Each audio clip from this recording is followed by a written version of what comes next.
All right, welcome to our explainer on the absolute must-know principles for safely working on battery electric vehicles.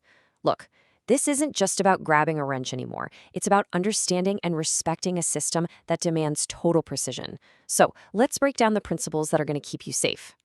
First things first, before we even touch on procedures, we have to talk about power.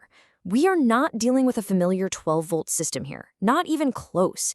BEVs run on dangerously high direct current voltages. We're talking anywhere from 400 to 800 volts. That's a whole different level of energy that requires a completely different mindset. And you know, the stakes here could not be higher. This isn't hype, it's a serious, critical warning. The amount of energy stored in these systems is absolutely lethal, even when the car is completely off. You've got capacitors that act like little batteries, and they can hold a deadly charge long after you've disconnected the main power. This means every single high-voltage component is a hazard until you've proven it safe. It's simple, right?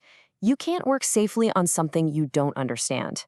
And that's exactly why our first principle is knowing the core architecture. It all begins with understanding that a BEV actually has two totally separate electrical systems working together. So what's really key on this slide is how these two systems play together. You've got the high-voltage RES on one side and the little 12-volt SLV on the other. But check out that sequence row at the bottom.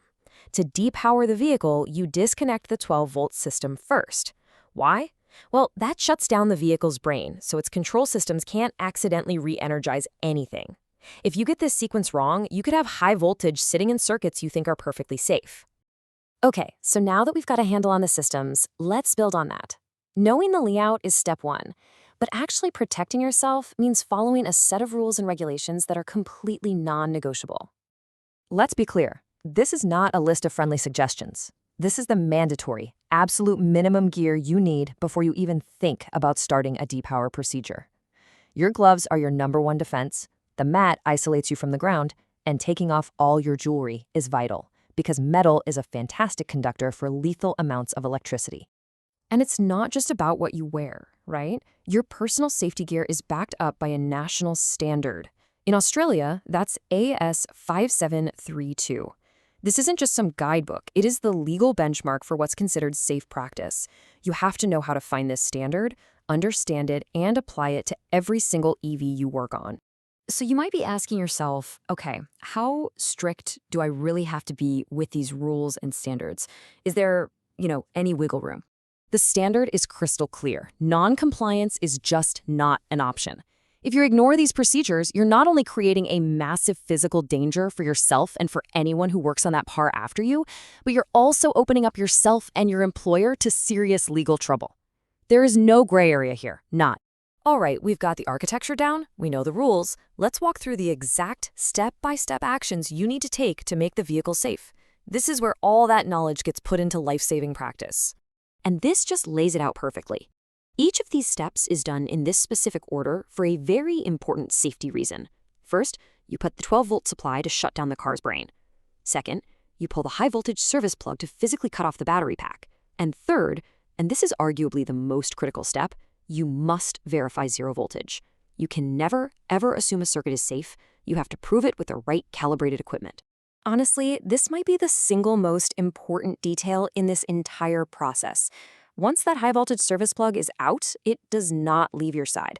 You either lock it out or you keep it on your person.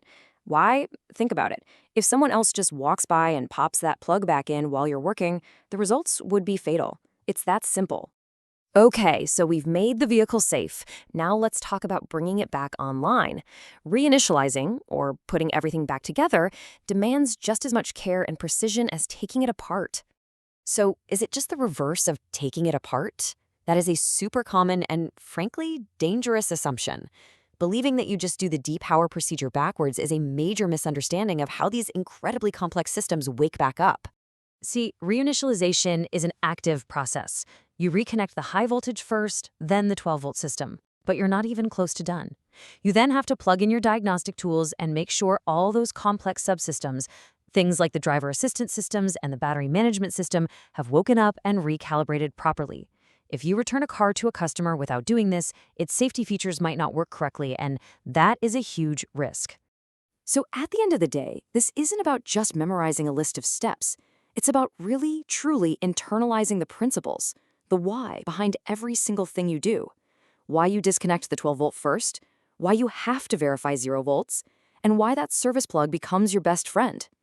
Understanding these principles is what makes you a professional, and it's what will keep you safe every single time.